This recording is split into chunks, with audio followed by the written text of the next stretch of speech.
পুরোদমে Iran Israel ভয়াবহ যুদ্ধ চলছে, আর এই মুহূর্তে আমাদের হাতে এসে পৌঁছেছে যুদ্ধের সবথেকে গুরুত্বপূর্ণ সর্বশেষ তাজা গুরুত্বপূর্ণ আপডেট সংবাদ। প্রথমেই জানাবো, ইরানের মুহুর্মুহুর হামলায় আবারও কেঁপে উঠল দখলদার ইসরায়েলের হাইফা সহ বেশ কিছু অঞ্চল। দখলদার ইসরায়েলের বন্দরনগরী হাইফাতে ব্যাপক হারে ক্ষেপণাস্ত্র হামলা চালিয়েছে ইরান। আলহামদুলিল্লাহ, রাতভরে এই ক্ষেপণাস্ত্র হামলায় সরাসরি ইসরায়েলকে চূর্ণ বিচূর্ণ করে দিয়েছে ইরান। দখলদার ইসরায়েলি বাহিনীকে এবার ব্যাপক শিক্ষা দিয়েছে ইরান। এরপর জানাবো, দখলদার ইসরায়েলের প্রধানমন্ত্রী বেঞ্জামিন নেতানিয়াহুর বাড়ি লক্ষ্য করে 50টি ব্যালিস্টিক ক্ষেপণাস্ত্র হামলা। ইসরায়েলের প্রধানমন্ত্রী বেঞ্জামিন নেতানিয়াহুর বাড়ি লক্ষ্য করে ব্যাপক ক্ষেপণাস্ত্র হামলা চালিয়েছে ইরান। বাড়িটি লক্ষ্য করে 50টির বেশি ক্ষেপণাস্ত্র আঘাত করেছে খবর দ্য ইকোনমিক টাইমসের। এতে দখলদার ইসরায়েলের প্রধানমন্ত্রী এখন তার দম যায় যায় অবস্থা। এদিকে কেন্দ্রীয় ইসরায়েলে ইরানের ব্যাপক ক্ষেপণাস্ত্র হামলা। আলহামদুলিল্লাহ, এবার দখলদার ইসরায়েলের কেন্দ্রীয় ইসরায়েলে পেটাটিকবা নামক একটি ভবনে ব্যাপক ক্ষেপণাস্ত্র হামলা চালিয়ে ধসিয়ে দিয়েছে সেই ভবনটি। এবারে জানাবো, খামেনিকে হত্যার বিষয়ে কোনো আলাপই হয়নি বলছে নেতানিয়াহু। ইরানের সর্বোচ্চ ধর্মীয় নেতা আয়াতুল্লাহ আলী খামেনিকে হত্যার পরিকল্পনা নিয়ে মুখ খুলেছে ইসরায়েলের প্রধানমন্ত্রী বেঞ্জামিন নেতানিয়াহু। তিনি বলেছেন, কখনো আলাপই হয়নি, এখন অনেক বিষয় নিয়ে খবর প্রকাশ করা হয়েছে, আমি সেসব বিষয় কিছু বলতে চাই না। খবর রয়টার্সের।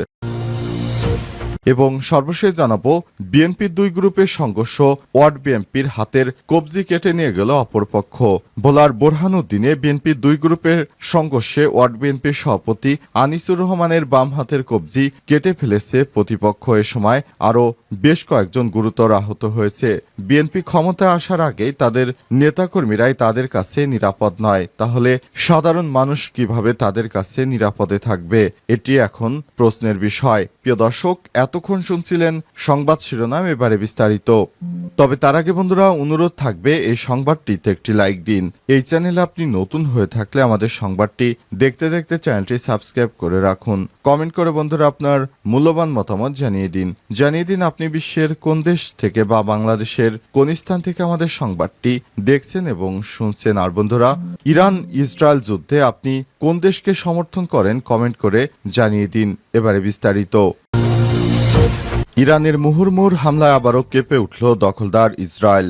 দখলদার ইসরায়েলের বন্দরনগরী হাইফাতে আবারও ব্যাপক ক্ষেপণাস্ত্র হামলা চালিয়েছে ইরান। রাতে চালানো এই ক্ষেপণাস্ত্র হামলায় সরাসরি আঘাত হানার খবরও পাওয়া গেছে। মার্কিন গণমাধ্যম CNN এর প্রতিবেদনে বলা হয়েছে, অঞ্চলটির একটি ভবন মিসাইলের আঘাতে ব্যাপক ক্ষতিগ্রস্ত হয়েছে এবং ইসরায়েলি উদ্ধারকারী সংস্থা জাকা রয়টার্সের এক ক্যামেরায় হাইপার আকাশরেখার উপরে ধোঁয়া উঠতে থাকা অবস্থায় শহরের বেশ কয়েকটি বিস্ফোরণের শব্দ শোনা গেছে এবং সেখানে ছবি ধারণ করা হয়েছে বলে উল্লেখ করা হয়েছে প্রতিবেদনে। ইসরায়েলি ফায়ার ও রেস্কিউ সার্ভিস জানিয়েছে, একটি ভবনে সরাসরি মিসাইল আঘাত হানার খবর পাওয়া গেছে। সংস্থাটি জানিয়েছে এটি একটি আবাসিক ভবন। তাদের উদ্ধারকারীরা এখনও ঘটনাস্থলে রয়েছে।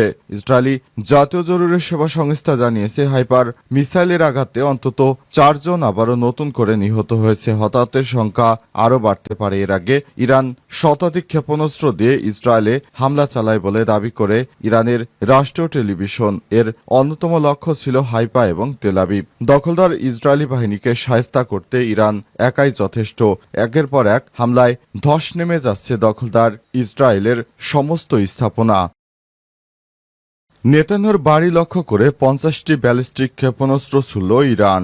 ইসরায়েলের প্রধানমন্ত্রী বেঞ্জামিন নেতানিয়াহুর বাড়ি লক্ষ্য করে ক্ষেপণাস্ত্র হামলা চালিয়েছে ইরান। বাড়িটি লক্ষ্য করে 50টির বেশি ক্ষেপণাস্ত্র ছোড়া হয়েছে বলে এক প্রতিবেদনে জানিয়েছে ইকোনমিক টাইমস। প্রতিবেদনে বলা হয়েছে, ইসরায়েলে 50টি ব্যালিস্টিক ক্ষেপণাস্ত্র ছুড়েছে ইরান। ইসরায়েলের প্রধানমন্ত্রী বেঞ্জামিন নেতানিয়াহুর বাড়ি লক্ষ্যবস্তু করে সব ক্ষেপণাস্ত্র হামলা চালানো হয়েছে। এছাড়াও ইরান সন্ধ্যার কিছুক্ষণ আগে ইসরায়েলে নতুন করে ইরান ব্যালিস্টিক ক্ষেপণাস্ত্র হামলা শুরু করে বলে দেশটির রাষ্ট্রীয় সংবাদ মাধ্যমের বরাতে জানিয়েছে আল জাজিরার বেশ কয়েকটি গণমাধ্যম। আল জাজিরার এক প্রতিবেদনে বলা হয়েছে 15 জুন সন্ধ্যায় কিছুক্ষণ আগে ইরান থেকে ক্ষেপণাস্ত্র নিক্ষেপ করা হয়েছে। ইসরায়েলি সেনাবাহিনীও নতুন এই ক্ষেপণাস্ত্র হামলার সতর্কতা জারি করে নাগরিকদের নিরাপদ আশ্রয়ে চলে যাওয়ার নির্দেশ দিয়েছে। ইরানের হামলায় হাইফা শহরে অন্তত 4 জন নিহত হয়েছে। ইরানের সরকারি সংবাদ সংস্থা ইরনা সহ বেশ কিছু গণমাধ্যমের বরাত দিয়ে এএফপির প্রতিবেদনে বলা হয়েছে ইসরায়েলের দিকে নতুন ক্ষেপণাস্ত্রের বৃষ্টি শুরু হয়েছে। শুরুর ঘোষণা দিয়েছে নেতানিয়াহু। আজ ইরান ইসরায়েলের উপর নতুন করে আক্রমণ শুরু করে। নতুন করে ইরানের হামলার বিষয়টি নিশ্চিত করেছে ইসরায়েলি সেনাবাহিনী। বিবৃতিতে বলা হয়েছে কিছুক্ষণ আগে ইরান থেকে ক্ষেপণাস্ত্র নিক্ষেপ করা হয়েছে। নাগরিকদের সুরক্ষিত এলাকায় প্রবেশ করতে এবং পরবর্তী নির্দেশ না দেওয়া পর্যন্ত সেখানে থাকতে নির্দেশ দেওয়া হয়েছে।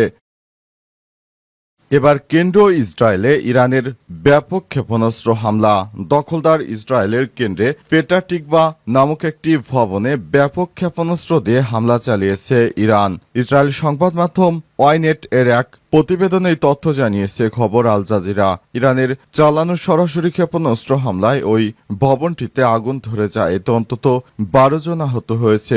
জরুরি উদ্ধার কর্মীদের বরাত দিয়ে ওয়াইনেট জানিয়েছে আহতদের উদ্ধার করে চিকিৎসার জন্য হাসপাতালে পাঠানো হয়েছে। এদিকে ইসরায়েল সেনাবাহিনী এক্সপোস্টে বোমা নিরোধক আশ্রয় কেন্দ্র অবস্থায় নেয়া ব্যক্তিদের বের হওয়ার নির্দেশ দিয়েছে। এতে আরো বলা হয়েছে ইরানের হামলায় যেখানে ভবন ধসের খবর পাওয়া গেছে সেখানে উদ্ধার কর্মীরা কাজ করছে।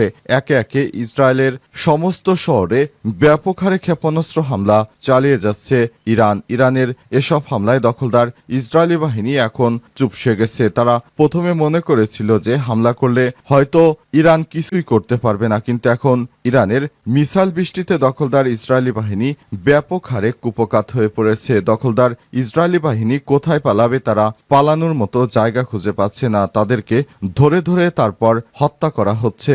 দখলদার ইসরায়েলি বাহিনী যেভাবে নিরীহ মানুষদেরকে হত্যা করছে সেটি এখন হাড়ে হাড়ে টের পাচ্ছে। ভবিষ্যতে তারা আর কখনোই সাধারণ নিরীহ মানুষদেরকে আর হত্যা করবে না। এটি এখন তাদের চরম শিক্ষা। বিএনপির দুই গ্রুপের সংঘর্ষ, বিএনপির ওয়ার্ড সভাপতির হাতের কবজি কর্তন। ভোলায় বোরহানুদ্দিনে বিএনপির দুই পক্ষের সংঘর্ষে বিএনপির ওয়ার্ড সভাপতি আনিসুর রহমানের বাম হাতের কবজি কেটে নিয়ে গেছে দুর্বৃত্তরা। এ সময় আরও বেশ কয়েকজন আহত হয়েছে। দুপুরে উপজেলার দেউলা ইউনিয়নের মাজম বাজারে এই দুর্ঘটনা ঘটে। গুরুতর আহত আনিসুর রহমানকে তাৎক্ষণিক শেরেবাংলা মেডিকেল কলেজ হাসপাতালে পাঠানো হয়েছে। স্থানীয়রা জানিয়েছেন সাম্প্রতিক বোরহানুদ্দিনে দেউলা ইউনিয়ন বিএনপির কমিটি গঠন করা হয়েছে। এতে আমির হোসেন ব্যাপারীকে সভাপতি এবং জাবেদ ইকবাল সোহেলকে সাধারণ সম্পাদক করা হয়, কিন্তু কমিটি গঠনের পূর্ব থেকেই সভাপতি সম্পাদক দুই পক্ষের মধ্যে বিরোধ চলছিল। কমিটি গঠনের পর থেকে সেই বিরোধ সংঘর্ষে রূপ নেয়। শেখ হাসিনা পালিয়ে যাবার পর বিএনপির অত্যাচারে মানুষ অতিষ্ঠ। সারা দেশজুড়ে বিএনপির নেতাকর্মীরা একে অপরের উপর হামলা করছে, চাঁদাবাজি করছে। এই চাঁদাবাজ দলকে এখন আর কেউ ক্ষমতায় দেখতে চায় না। সবাই এদের হাত থেকে মুক্তি চায়। এর থেকে আওয়ামী লীগ অনেক ভালো ছিল।